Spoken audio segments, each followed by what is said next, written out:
Hello guys, सुबह का राधे राधे, जय श्री कृष्णा। तो गाइस, आज हम आपको बहुत ही अच्छी कथा सुनाने जा रहे हैं गाइस। तो गाइस, इस कथा से हमें बहुत सारा ज्ञान प्राप्त होगा। तो गाइस, चलते हैं हम और आप ये कथा सुनते हैं। कथा है संजय के बारे में। तो गाइस, ये संजय कौन था? तो गाइस, चलते हैं इनके बारे में हम थोड़ी सी जानकारी प्राप्त कर लेते हैं। संजय का जन्म सूत जाति में हुआ था। ये बड़े ही बुद्धिमान, नीति, स्वामी भक्ति तथा धर्मयज्ञ थे। इसलिए धृतराष्ट्र इन पर अत्यंत विश्वास करते थे। ये धृतराष्ट्र के मंत्री थे और उनको सदैव हितकार सलाह दिया करते थे। जब पांडवों का दूत ने दुर्योधन सर्वहरण कर लिया, तब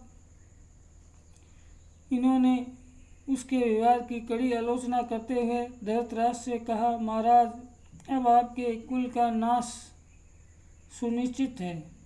भीष्म पितामह, द्रोणाचार्य और विदुर जी ने आपके पुत्र को बहुत मना किया, फिर भी उसने अयोनिजा एवं पतिपरायण द्रौपदी को भरी सभा में अपमानित कर भयंकर युद्ध का निमंत्रण दिया है। धृतराष्ट्र ने संजय की बात का अनुमोदन करते हुए अपनी कमजोरी को हृदय में स्वीकार किया, जिसके कारण वे दुर्योधन के अत्याचार को रोक न सके। संजय सामनी नीति भी बड़े पक्षपाती थे। इन्होंने युद्ध रोकने की बड़ी चेष्टा की। वे धृतराष्ट्र की ओर से संधि चर्चा करने के लिए उपलब्ध हो गए। उन्होंने पांडवों की सच्ची प्रशंसा करते हुए उन्हें युद्ध से वितरित रहने की सलाह दी।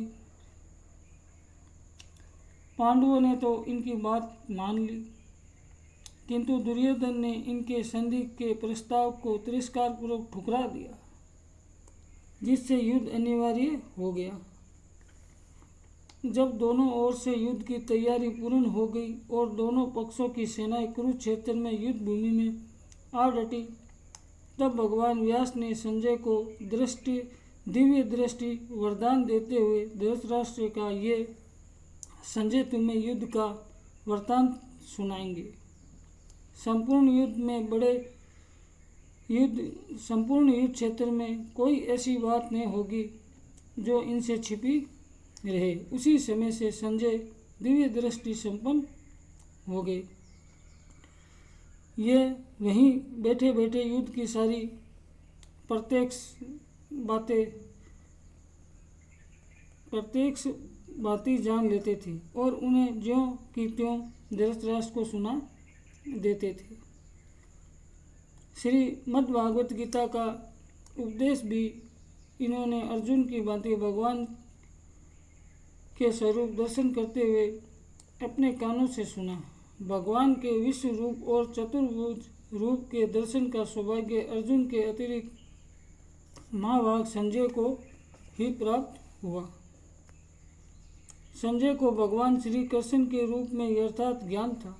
इन्होंने महर्षि वेदव्यास, देवी गंधारी तथा महात्मा विदुर के सामने भगवान श्री कृष्ण की महिमा सुनाते हुए कहा, भगवान श्री कृष्ण तीनों लोकों के एकमात्र स्वामी हैं, साक्षात परमेश्वर है।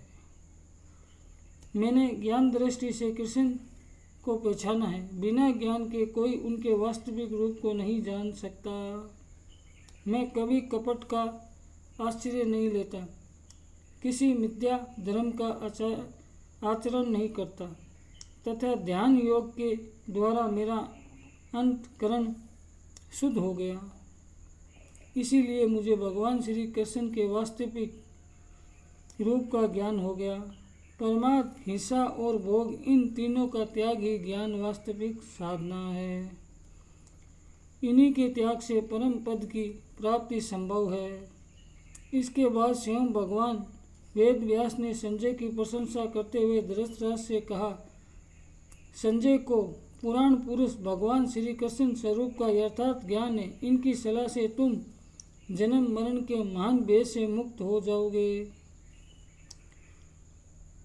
इससे सिद्ध होता है कि संजय श्री कृष्ण स्वभाव और प्रभाव को यथा रूप से जानते थे। इन्होंने युद्ध के पूर्व ही यह घोषित कर दिया था कि जहाँ योगेश्वर श्री कृष्ण और गांडी उधारी अर्जुन है, वहीं पर श्री विजय विभूति और अंचल नीति है। ऐसा मेरा दृढ़ मत है। स्वामी भक्ति संजय अनंत धृतराष्ट्र और गंधारी के साथ रहे और उनके दावागिरी में शरीर त्याग करने के बाद हिमालय की ओर चले गए। तो गाइस, आज हमने आपको ये छोटी सी कथा संजय के बारे में बताई। तो गाइस, हमारे चैनल को ज़्यादा से ज़्यादा लाइक करें, सब्सक्राइब करें, वीडियो देखकर कमेंट करें। आपके कमेंट से ही हम वीडियो को और अच्छा बनाएंगे। तो गाइस, हमारे चैनल को सब्सक्राइब करना ना भूलें। तो गाइस, आज के लिए इतना ही। राधे राधे। जय श्री कृष्णा। कृष्णा कृष्णा। जय श्री कृष्णा।